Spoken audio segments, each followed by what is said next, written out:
Hello, and welcome to the Communication Solution Podcast with Casey Jackson and John Gilbert. I'm your host, Danielle Cantin. Here at the Institute for Individual and Organizational Change, otherwise known as IFIOC, we love to talk about communication, we love to talk about solutions, and we love to talk about providing measurable results for individuals, organizations, and the communities they serve. Welcome to the communication solution that will change your world. Hello, everyone, and welcome to the Communication Solution. I'm Danielle Cantin, your facilitator for today, and I am here with your hosts, Casey Jackson and John Gilbert. Hey, guys. Hey, Danielle. Hey, Danielle. Hey, I'm excited for this episode today. I thought we could dig into a topic that I want to say might be really emphasized in the US, but I'm sure it's felt somewhat across the globe. The new year. And with the new year comes lots of ideas around resolutions and such. And that makes me think of motivational interviewing and how that might affect, not only the fresh start that we look at as an individual with, what might we like to go into this new year with, but also as a business, people are looking at that as well. And when I think of resolutions and, you have to laugh at the age old sayings and beliefs of like, oh yeah, you go at it hard on January 1st and, you peter out with that long-term behavior change. So I thought that could be a really fun topic to think about motivational interviewing, the communication solution, and maybe how to reframe or think about the new year in a way that could help people take steps forward in a really positive way. You know, I think it's fascinating. When you were just talking about it and kind of introducing this, Danielle, I don't know why, but my brain just went to the difference between motivational interviewing and kind of I was raised a little bit more in the psychotherapy realm. I was going through my schooling to be a therapist, and I think that really for me is a bit the difference. What I love about motivational interviewing is who do you want to be from today forward? Psychotherapy is talking about what's happened to you in the past. And so there's something that just I think the thought of New Year's, I think in so many different celebrations around the world always have this kind of celebration of new life or rebirth or starting from here or moving forward. And that part just really that intrigues me. It literally almost lightens my chest even talking about that. Like just think if your thought process was where do you want to put your foot today? Where do you want to take a step towards today? And I think that is the nature of New Year's resolution of, the year is gone. You take a deep breath, give your loved ones a hug, shake off the last year, and then think about literally baby new year is you've got a fresh start. You who do you want to be? How do you want to navigate this? I think what happens where we falter is we straddle our old thinking and our old behaviors and try to straddle that with new thinking and kind of this excitement on New Year's Eve and New Year's resolutions. And then we move back into our old life. And if you're going to do that, you're just not going to make progress. And I think this from that, I mean, just brainstorming out loud now, I think that's one of the things that I wrestled with as a therapist is, every week you talk about what's happened the week before and and how that relates to trauma from the past. Wow. And I don't think that's bad or wrong, but I think that consumes energy for what do you want to do today about tomorrow. So all the moments I'm talking about the past and the past week are moments that I'm not paying attention to the present and what can I be doing to create the life that I want today and from this point forward. I think I'm in such a transformation myself right now, living this and believing this, implementing all the things I know about health and growth and mindset and teaching it.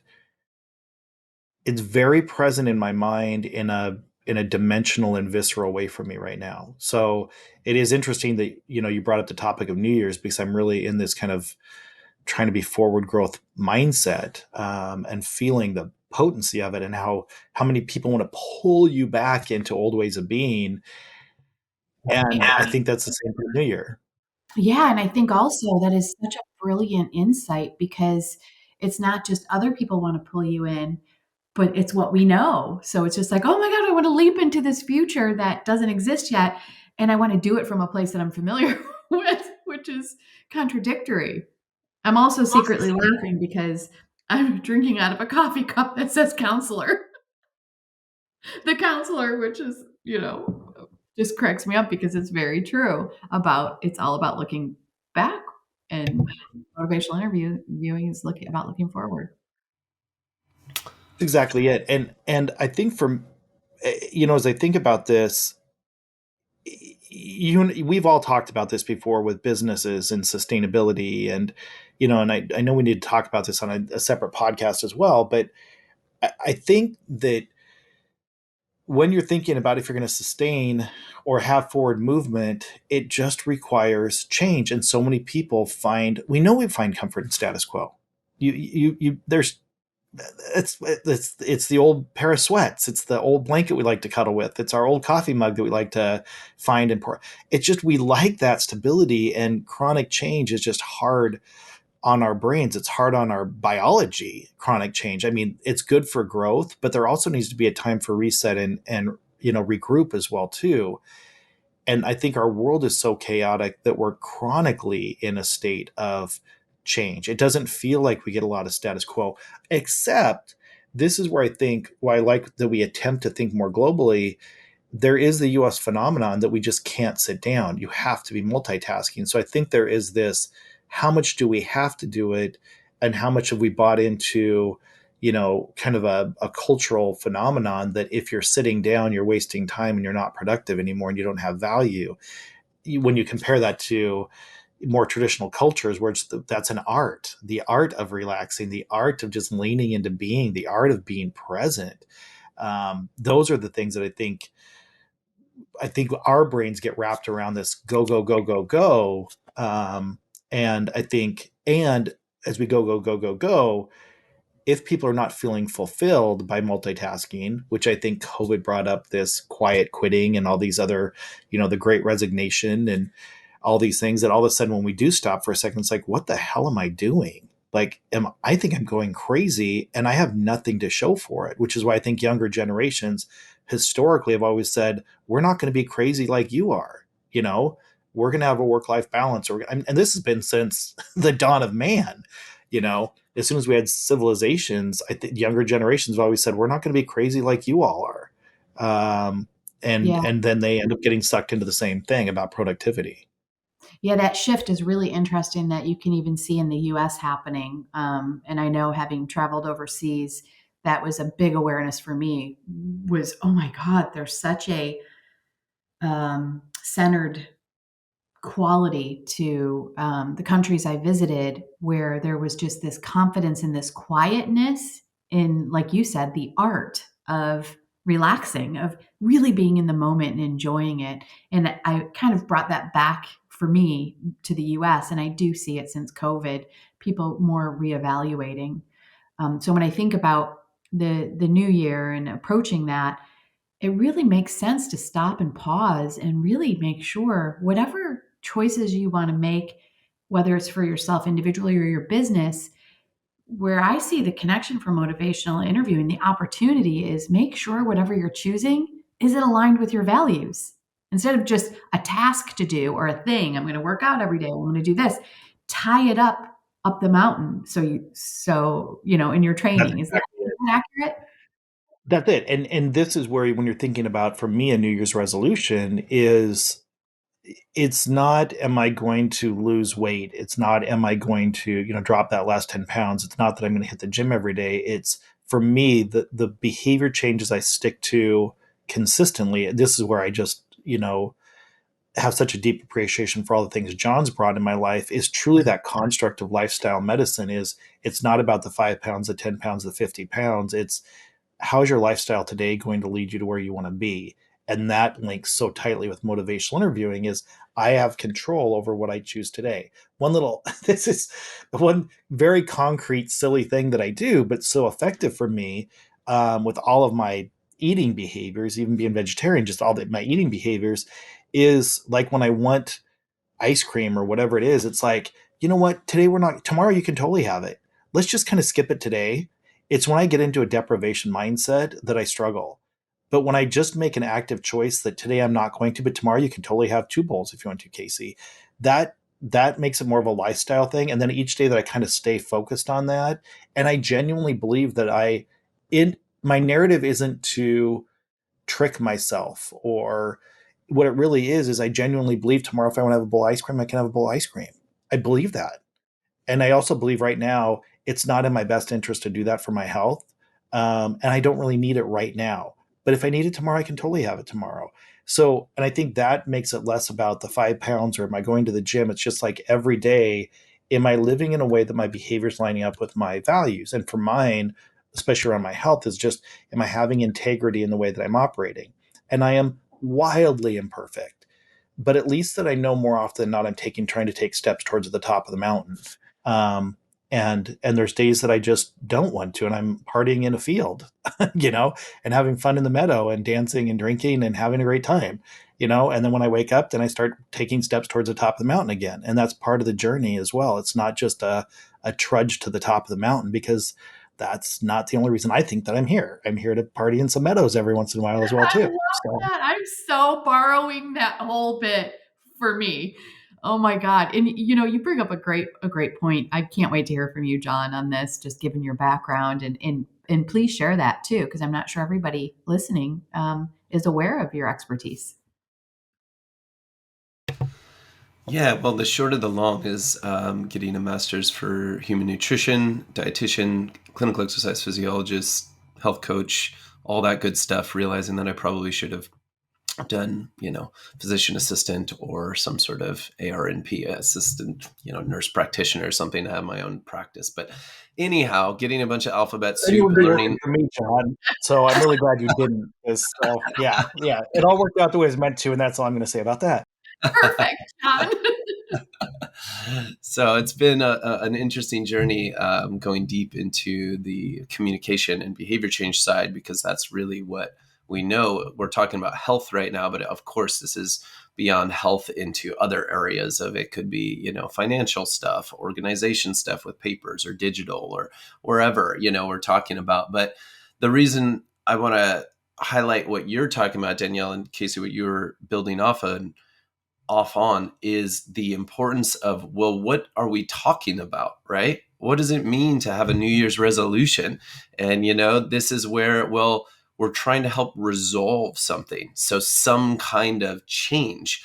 But like Casey, you were just talking about, that might mean ongoing pursual or maintenance of something, right? And what is that something? Well, ideally, we're going to have a sense of whatever that something is, our health, or something related to that we can then measure, right? So we need to have some sense of reflection of what are we doing that's aligning with our values and what's not.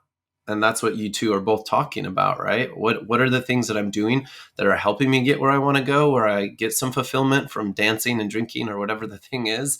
Where does that line of the mountain start to become, maybe this isn't as fulfilling or helping me in other ways, right? So where is that sense of that?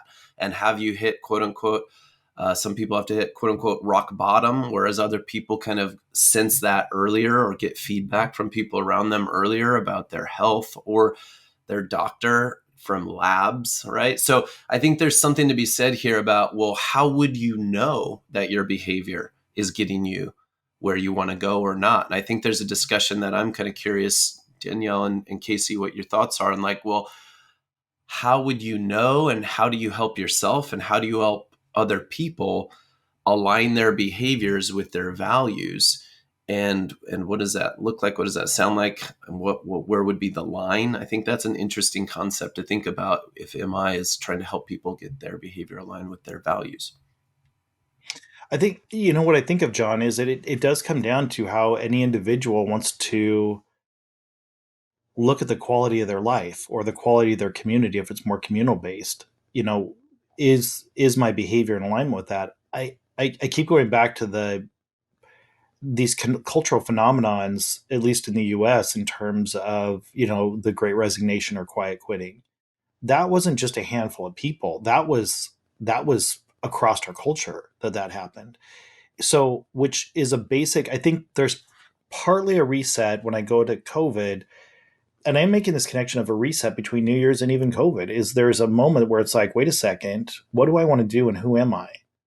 And I think that's the same opportunity with, kind of a New Year's resolution construct or a, you know, Chinese or New Year's kind of thing. It's just like this, I'm starting from new. I'm kind of going, who am I now? Where do I want to go? And I think, you know, the phenomenon of the pandemic really caused people to really rethink what is important in my life. And it pulled us into basically a survival mode.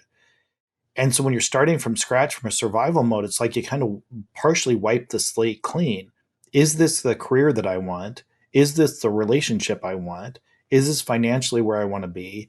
Like, what are my priorities? Am I living the life that I want? And now that I'm being just brought down to, I can't leave my house and I have some nervousness over my own, mortality, what really matters to me? And I think that's a profound place for people to be at. And so it's a much more extreme, very much more extreme version than New Year's Eve, but it's the same construct. What is important and who do you want to be? And what would your life look like if your behavior was aligning with what your deeper values are? And I think because in our culture, when I talk about Focus Mountain, and it's just the concept of that mountain with the values at the top, and then just all these trees that are just numerous, countless trees that we can get lost in about family and relationship and kids and job and everything. It's social media. It's just wrapped around our heads 24/7. I think of it like um, that I've been using this analogy lately with the briars in the Black Forest that springs up in Sleeping Beauty when the queen just is like, I'm going to stop you from getting to Sleeping Beauty. Or I think of the trees in Wizard of Oz throwing apples at Dorothy and the Scarecrow. It's just like in those moments, that's all we pay attention to is the trees, and then we lose sight of Oz, or we lose sight of Sleeping Beauty in the castle, because the potency of the here and now, and the fear and the anxiety and these senses of it being insurmountable distract us. And I think that is no different than when we are giving friends hugs on New Year's Eve and saying, okay, this is my year, and then within a month we're back into the old routine, because it's just like we're back in the trees again, and we're just doing the daily grind, and we lose sight of the princess in Oz. It just, and that for me is, Danielle, you keep leaning so heavy into the be the change because you can see the potency and the potential there, that we're starting. And for me, it's just, how do you live this lifestyle? How do you live with this level of mindfulness? It's not even a lifestyle. It's such a daily consciousness. You can hear about it in any self-help book, or any self-help guru will talk the same basic construct, but to be able to operationalize it, that it feels like it's part of who you are and how you're operating. I think that is always how do I find that keystone that unlocks all of this? I can hear it and I can want it and I can crave it and I can cry over it and say, and kick my feet and say, I want this, I'll do anything. But do we? you know, What's that do we? formula? What's that formula to get it? And I think you touched on what's needed, and why I love the communication solutions so much is because, as a branding specialist, it's that journey. It's a hero's journey. We're storytellers, right? Your brand is a story. And how many times do we get caught up in the forest, like you described? That's such a cool analogy. You're so good at those. But it's like we get stuck there, and it's like we can have the best intentions, whether it's for ourselves, for our business, our team, but if we don't hold ourselves accountable with communication, it can't just all be in our Yes. mindset, our head, if we don't have that support. And I think that's why I'm so passionate about Be the Change, because I'm like, where is that ongoing support for the people who are out there, and we are deeply committed to this level of transformation, this level of staying connected to Focus Mountain, to those values for ourselves, for our team, for our business. What kind of support do those people need? And yes, we have trainings and all of that, but it's like that consistent touch point for folks.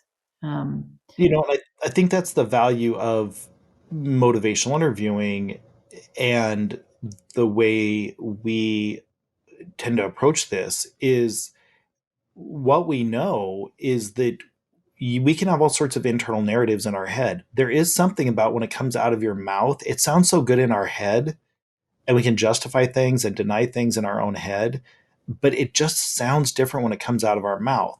And if somebody hears it and kind of paints what we're saying on the wall in front of us, and then we have to think and go, wow, is that what I really think? Is that what I really feel? And here, let me erase this little part of it and clarify this piece of it. That is the function of motivational interviewing. To have somebody that's, from our version of motivational interviewing that is unbiased, that's really listening to you, helping you get your thoughts out of your head back up on the wall. And then as you're kind of painting this mural or putting this mosaic together, this is why we always talk focus mountain is we're always looking at that, those thoughts and those behaviors in alignment with your own values as you define them, as you define yourself, and is your behavior aligning with that. That human interaction, I think, is the beauty of having human interaction. I mean, to me, it's one of the reasons we're on the planet is to be able to not just be little marbles in a vase, but to interface with each other differently. And that to me is really important for to be able to have this human exchange that we're both better off because we engaged in this. And to take that as the spirit from which you're operating from and help another human being get clear about their own value system and their own behavior without trying to guilt them or pressure them or persuade them, or coax them to do it in a different way, that you're igniting that from within, that which they want to be, that which they desire inside themselves. I just don't understand why everybody wouldn't want to do that. I mean, immediately I just think, my God, I'm so lucky I have my career.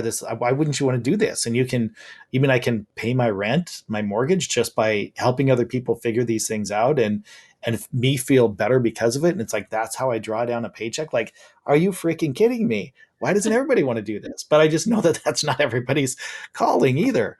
But that's why I think that, we all have such a passion, John, for diving into the whole world of health and human growth from that perspective, and me from a mental, emotional, spiritual side of it. You just find your like-minded people that are like, why would we not want to help people be the best version of themselves as they define themselves? Like that's a language my brain understands. that's why I love John. I gotta jump in just because of what you said of, oh, I should have gone down this path. And it's like, oh God, no, because the amount of organizations, just think of all of the organizations that you help that literally are like, what? You have an expert like John in our area of expertise that can weave in motivational interviewing and understands, what they're doing because they're trying to help people improve their health, their fitness, what their nutrition, what they're eating. So it's really awesome that to me, you're kind of that bridge that helps those organizations. So I think you're in a perfect spot. Yeah, beyond what Casey was saying, like just because we have you, but it's like there's really immense value with your expertise layered in on it too.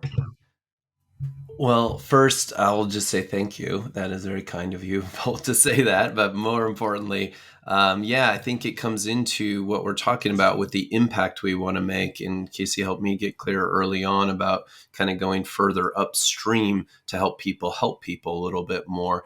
And what that means for the world. And then in so doing, I had to balance that out with other values, and think about the other areas. And then as we grow and we have a life, we get clear about our values. And this is where I think it's interesting to think about our earlier conversation, because be it with friends or counselors, like your cup is saying, Danielle, or therapists, they can help, like with Casey and how he was trained, they can help with insight into, is this a new thing that looks like an old pattern?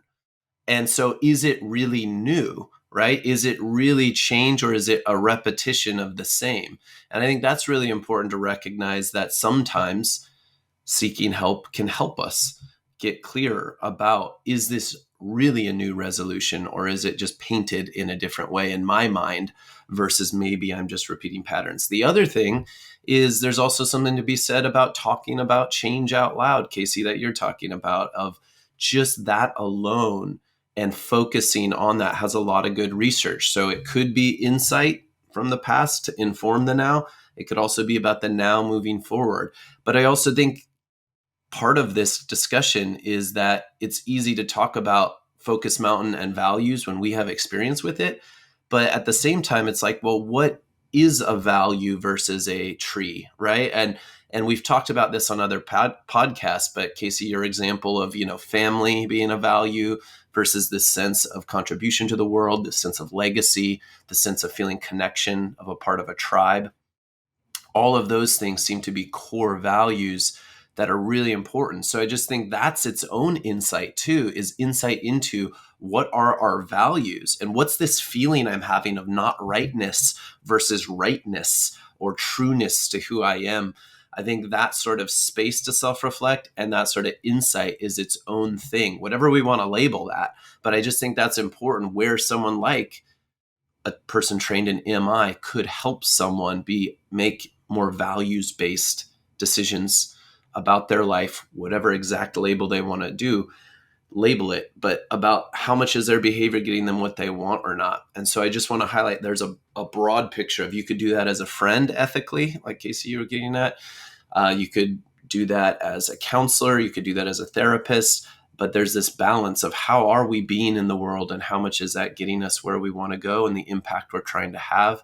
And it seems like the one thing we haven't talked about maybe with resolution that I know, Danielle, you had brought up is the sustainability of that. Because I know working on getting hours for my board certification in adult weight management, that it's extremely difficult, especially in our culture, to keep off weight that we lose. And so that's one of many examples that is hard to sustain. So I think that's something that we could talk about if we wanted to spend a few minutes, is the sustainability of what are we focused on, and how would that you're sustaining a change versus not. And I think it comes back, Casey, to what you said, but I'm curious if we want to take it there, like sustainability of your New Year's resolution. How do you do that? Or how does that relate to MI or something along those lines? Yeah, I think that's really, really interesting. And it almost feels like a little two-part podcast. I like how we go with the flow sometimes here. um, I would say let's dig into sustainability, because what I've heard from you guys is, as we look to the new year, I love the correlation with COVID. It's the same kind of framework in terms of we have this opportunity to hit reset and not so much look backwards as, hey, now where am I and where do I want to go? And the vision is always related to Focus Mountain and your values. So how do you start to uncover those values to make sure you're aligned? So the other thing I heard there too is something that's helpful is not only to think about your values, but actually start verbalizing to somebody that you trust, that can be non-judgmental, right? And doesn't have skin in the game, so to speak, that can really hear you and be that reflection so that you can map out a new, to your point, Casey, mural on the wall, right? So it's just like, oh God, that was in my head, but now that I see it reflected through you, is that really what I want? So these are really wonderful tips. Anything to add, you guys? And I think maybe we should maybe shift to the sustainability piece, if that sounds good. Well, and I think that for me, the segue is, think of the concept of New Year's or rebirth or restart is a great place to start with, and then the sustainability of it. So it's that whole thing about what is the top of my mountain? How do I want to navigate the trees in front of me? Sustainability for me, I think we did touch on a bit in terms of it's that one foot in front of the other. It's, we can, party in the field, but then get back on the path and start climbing back to the top of the mountain is sustainability. Um, and, and I think getting away from this, I think of the culture I was raised in, specifically around the addiction world as a professional, and relapse was just such a dirty word. It meant you lost everything. Every time you relapsed, you lost everything. And that was the mindset in substance use. was if you relapse, you lost everything and you start from scratch.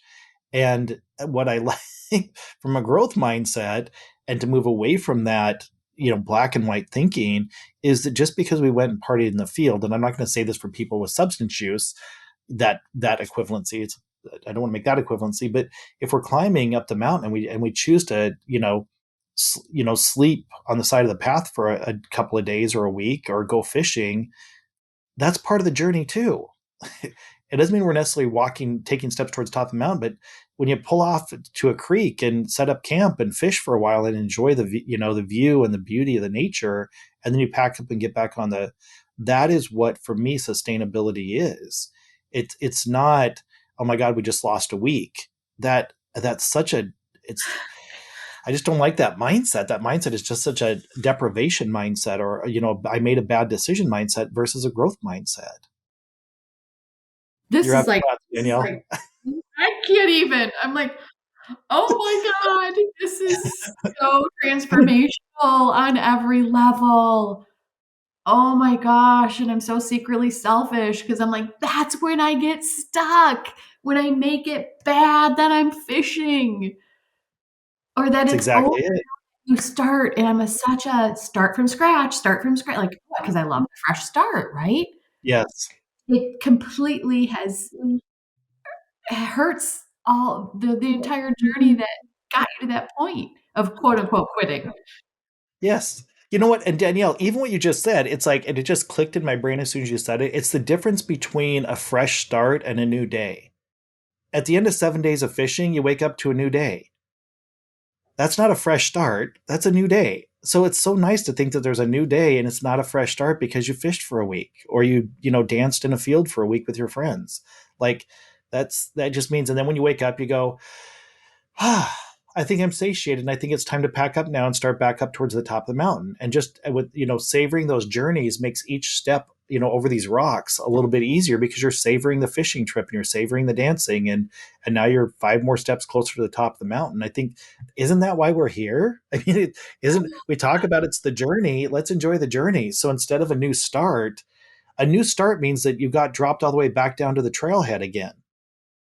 And it's like, oh my gosh, that's that relapse mindset. That's like, oh, I got knocked back to the trailhead and I got to start over again. And it's like, oh my, what?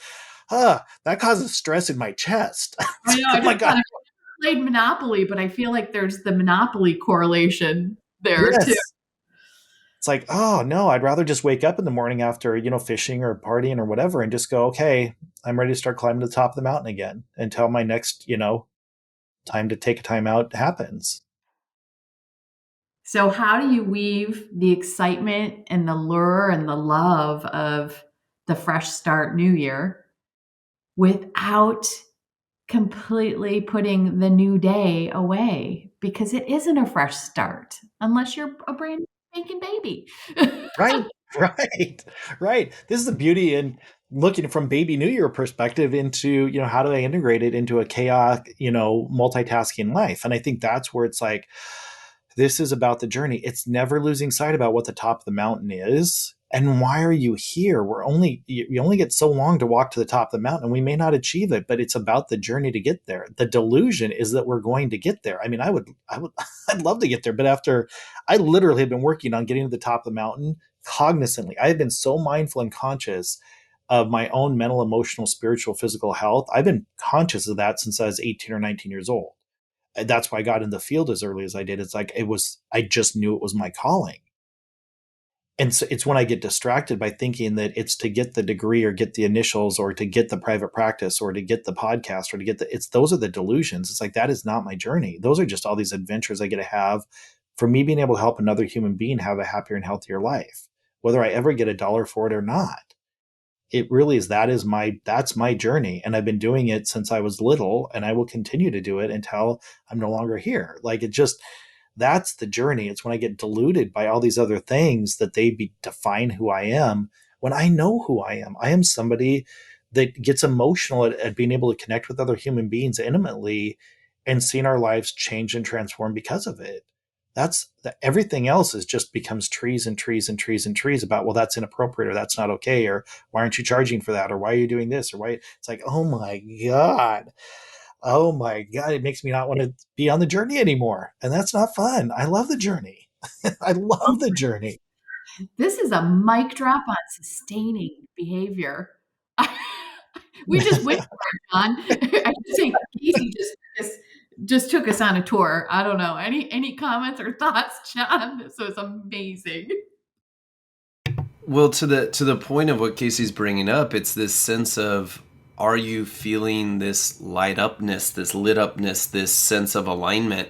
And I think that's absolutely an internal thing. I think there's also an external thing to keep in mind around sustainability too, of like, well, what are the things that you can look to know if you are aligning, right? And that's where my world of healthcare with labs or things that you can measure might come in. And I just want to highlight, sometimes there's this internal sense, and with all the biases we all have of doing mental gymnastics to make us feel amazing as best we can, that sometimes it's good to have measures outside of ourself or things we check in with regularly if it is going to be a more subjective thing. And I would just add that to the concept of, we know that with finances, if we're in debt, that's a pretty objective measure, or certain things with weight and energy balance, that's a pretty objective measure. There's labs, those are more objective measures, right?